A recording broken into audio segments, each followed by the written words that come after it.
I work as a teacher's aide for a class of fourth graders who have been diagnosed with autism. Thank you. I just ask that you don't rescind your applause after you hear the details. I attribute two things to my success in education. One is I never curse or use coarse language. Now, the other teachers in my school, of course, they don't curse or use coarse language when they're in school. But when they're out of school, they talk like regular people. And that creates a disadvantage that if a child is standing on a desk dancing the Macarena, then they have to translate what they're thinking into what they're saying, where I can just directly say what I want to say. The other is incidents can happen. In addition to class duty, I work as the playground recess supervisor for mainstream second graders. And one day in September, it rained, so the second graders are watching a movie in the classroom. It was Kung Fu Panda 4, I believe. And the teacher puts on the movie, and then she leaves. A couple minutes into the movie, I hear voices that are not the actors in the movie.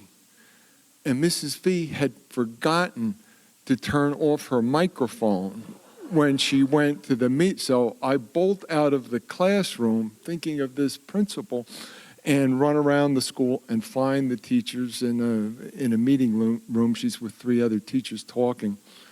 She turns off the mic and I return to the movie. Everything seems to be fine. The students are enjoying it. The bell rings.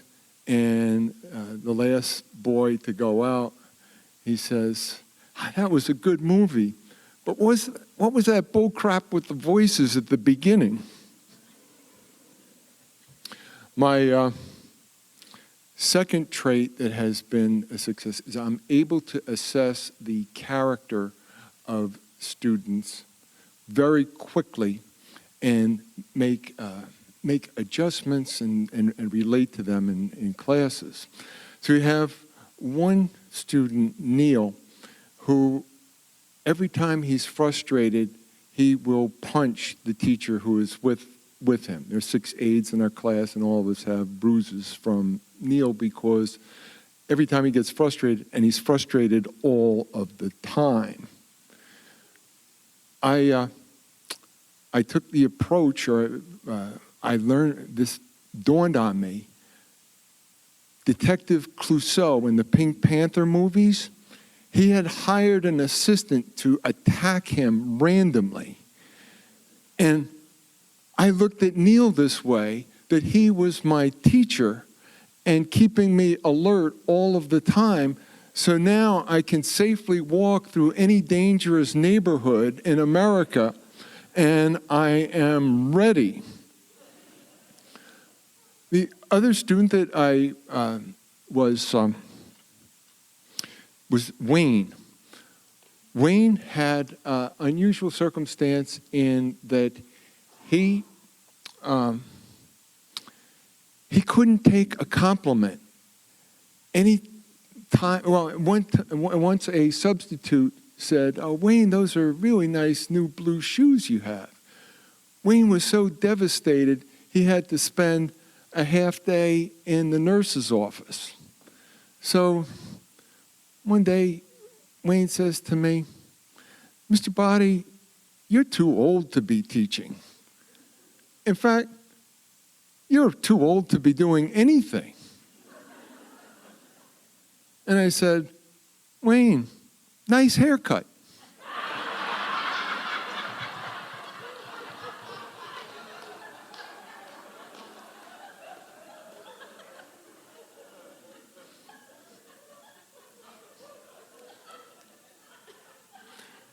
Now, Stephen was a little difficult for me to get a handle on. He's an unusually polite child, but he had a habit. What he would do is, if there was a phrase, he would sometimes repeat it, random phrases. Like if a teacher said, Stephen, push in your chair, and he would say, push in your chair, push in your chair, push in your chair. And then this could go on for a couple minutes. Now, I had, among the 6 other aides and the teacher in our classroom, I had an unearned reputation for excessive free eating. Whenever a teacher had a birthday in the lunchroom, there would be, the friends would donate free brownies, cupcakes, muffins, etc. And I had a late lunch, so by the time I got there, the only thing was melon balls. But I came up with the idea of putting labels with the number of calories for all of the good things. And then they would, that would be available to me. So one day I have to take Stephen to escort him to the restrooms the other side of the school. And we get there, we're coming out of the restroom, and I said to Stephen, I just want to check the lunchroom, see if there are any goodies that day. And Stephen says, check the lunchroom. Check the lunchroom. All through the hall, back to the classroom. He's checked the lunchroom. We get into the class. Check the lunchroom. All the fellow aides and Mr. R, our teacher, are looking at me, and their look says, guilty, guilty, guilty. And Mr. R says, Mr. Boddy, why is Stephen saying, check the lunchroom? And I tell him, you know damn well why he's saying check the lunchroom. Thank you.